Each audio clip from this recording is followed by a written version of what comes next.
Good morning, everybody. Happy Wednesday. I will admit I had to ask my daughter what day it was. So, you have her to thank that I actually know what day it is. At any rate, it's hump day. And it's a dreary, rainy, cloudy day here in New England, but I guess that's to be expected. So, we're going to make this quick because she's waiting for me to go get coffee. Actually, I'm waiting to go get coffee. She's waiting to go elsewhere. She humors me with my coffee. But she did make me coffee this morning. All right, first card out. Six of Wands, victory. There is a victory in the ether today. I don't feel like this is our or your victory because her back is to us. And she does look like she's on a stage in the spotlight. So, she's wearing a mini skirt. Pretty sure that a friend of mine last night was talking about wearing mini skirts. It's kind of funny. But I feel like that victory is the universe's victory. Like, they finally got through. You finally heard a message that they have been screaming for a very long time. I don't know what that message is. It would be different for everybody. But whatever enlightenment or intuition or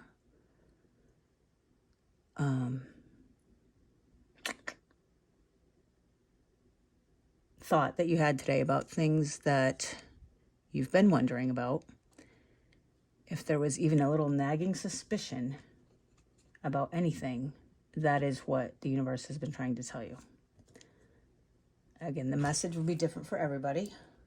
I don't know what yours is. I know what mine is, and I'll keep that private, but yeah, so think about it. I never shuffle in the middle of a reading, so I don't know why I'm doing it, but we just go with it. 222 as I say that on the video.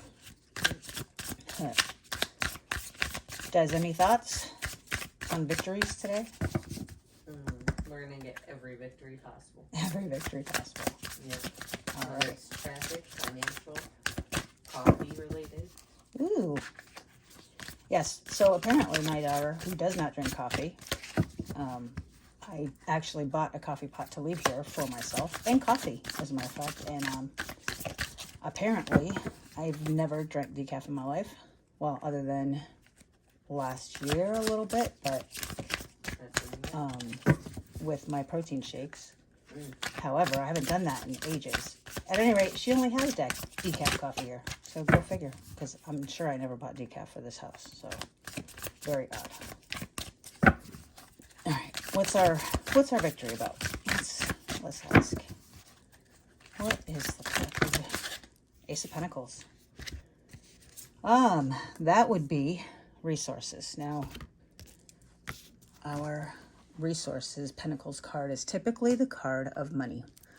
Most readers will see that as money, and I was one of them.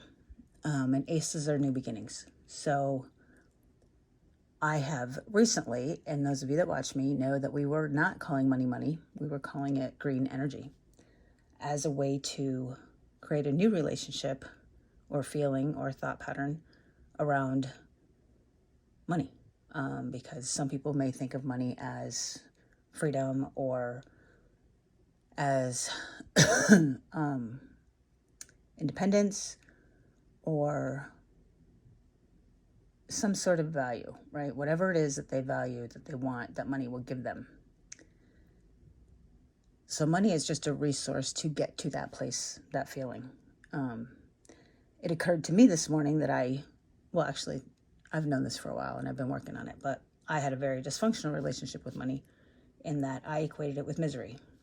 And I won't go into the reasons why, but I did. And so I've since started calling it by different words, and therefore I can attach a different feeling and or state of mind, if you will, as it relates to that. And that way I can manifest money without manifesting misery or avoiding misery without avoiding money. I needed to separate the two. So what resource is in your life that you have an attachment to of some sort, with a way of a feeling or a state of mind, that you need to separate? At the end of the day, money is just a resource like any other resource. It could be food, it could be air, it could be water, it could be clothing. It's just a resource. It's a vehicle by which to get to the state of mind and or feeling that it brings to you. So think about, those things that make you feel a certain way.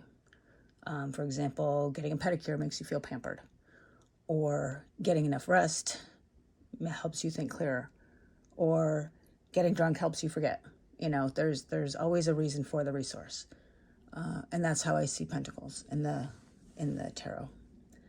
So, being that it is just a resource, I don't feel like this is about money. I feel like this is about the message and the victory that was given. And it could be what I just said. That could be the whole message right there. I don't know. It's different for everybody. But however you're thinking about whatever victory you had today, know that it is the beginning of a new way of looking at that resource. And when we have a new way of looking at the resource, the next card out is the Fool. Then you can take and start that journey over. Start by thinking about all of the things that you have created attachments with. What resources have you convinced yourself or have been taught or whatever is subconsciously connected to a feeling? And start separating and disentangling those. And look at it. I mean, she's backwards. She's falling backwards into the water, but it's the tree of life and the sacred geometry underneath that is going to catch her and gonna make things different. What is she holding? It looks it looks like an amethyst crystal that she's holding, but from a distance it almost looks like a coffin. And I've never actually seen a coffin in the Fool card before, which represents death, and I wouldn't be surprised if we see the Death card come out. Death in the tarot is not necessarily a human death. It's the death of the attachments, right? It's the transformation. It's the victory of thinking of things in a different way, different light. So, death is just simply transformation. So, let's see. So, I don't know what, it's been a weird day so far. It's only been an hour or two, but definitely the star is, again, it's the star is I wouldn't say it's like wishes come true. I would say this is more like enlightenment. This is more like a divine connection. You see her hands are bound loosely with a cord that is connected to the sun or energy or divine or God, whatever you want to call it. And she's putting faith in that. And she's pulling it in close, and she's on her knees. And she's got blue and purple, so it's third eye and crown chakras. I never noticed her wrists. It looks like she's wearing a multitude of bracelets. Look familiar? What cords are connected to these energies that you maybe need to cut? And it is the 17 card. If you're watching, you know who you are, 17. But the star card is enlightenment as far as I'm concerned today. So again, it's the universe's victory. They got through somehow.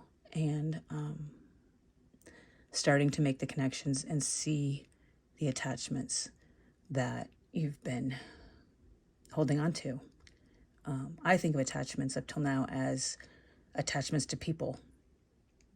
You do like a cord cutting ceremony, and it's, to release that attachment to that person. But how many cords, energetic cords, exist that are attachments to ideas, that are attachments to feelings, that are attachments between resources and the feeling that it brings? It's an interesting thought. I hadn't really ever thought about it that way until just now. And then we have the Nine of Wands. So I'm actually going to look these up because I want to make sure I get it right. So Nine of Wands is keeping and maintaining boundaries, a test of courage and persistence. So once you do make these energetic breaks and lose these attachments and have a new outlook on people, ideas, resources, and how they tie together, and that they don't have to tie together, then the universe can bring you those things that you want quicker. Right now, the energy is such that you are literally standing in your own way. Whatever it is that you are trying to manifest is attached to an idea or feeling that you're trying to avoid. So from an energetic, universal, godlike perspective, you're butting heads, your ideas. So separate the ideas. If you're trying to manifest something and it's not coming, that's your clue. That's your guidance. That's your inner clarity. That's your wisdom. And when you get it, there will be victory. And then you can start it all over and set proper boundaries between the two items, right? We talk about boundaries. We always think that that's people or saying no when you're supposed to say no, not saying yes and not getting talked into things and whatnot. But recently we've been talking about question everything. Question ideas, question where your beliefs came from. And we've done that. And that was layer 1 or 7 or 53, who knows. But now, as we separated that, let's take the idea and separate it from the feeling and break those attachments. I think that's next level stuff, guys. So big things coming. Once we understand that, we can become even more powerful. We can co-create with our creator, and we can manifest those things which we desire. Maintain those boundaries. Don't let the old habits and the old thoughts and the old ideas creep in, because subconsciously they will try. So you have to be present, be aware, and be observant. Take a couple days and just watch yourself, be the observer, and see what exists in the way of those attachments. On that note, Miss Destiny, who was gonna help me with reading today, but didn't, has requested the green deck when I asked. So we will be using the Archangel Raphael cards for advice on this enlightening, weird day.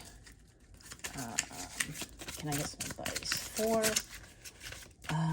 the collective as far as the cluttered mind becoming clear and the thoughts that arise and feelings that arise as a result of that? And we have, oh, my daughter is gonna laugh. The card is sobriety. She was just talking about some wine that her friend has literally turned a few people onto, including myself. I tasted it last night. It was amazing. And I don't drink, so there's that. Dear God and Archangel Raphael, thank you for adjusting my cravings in healthful directions so that I only desire life-affirming foods and beverages. What are you feeding your body? What you feed your body will certainly have an impact on your body's health. So what are you feeding your mind?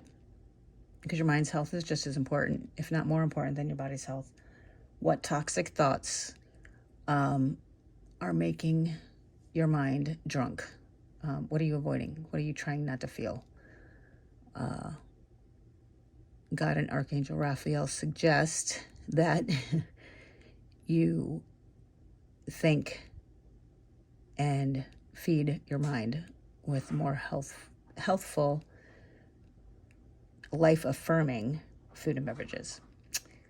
So I'm going to have to think about that one for a minute and a half, I think, which will equate to, I don't know, the rest of my life, and figure out what that means for me.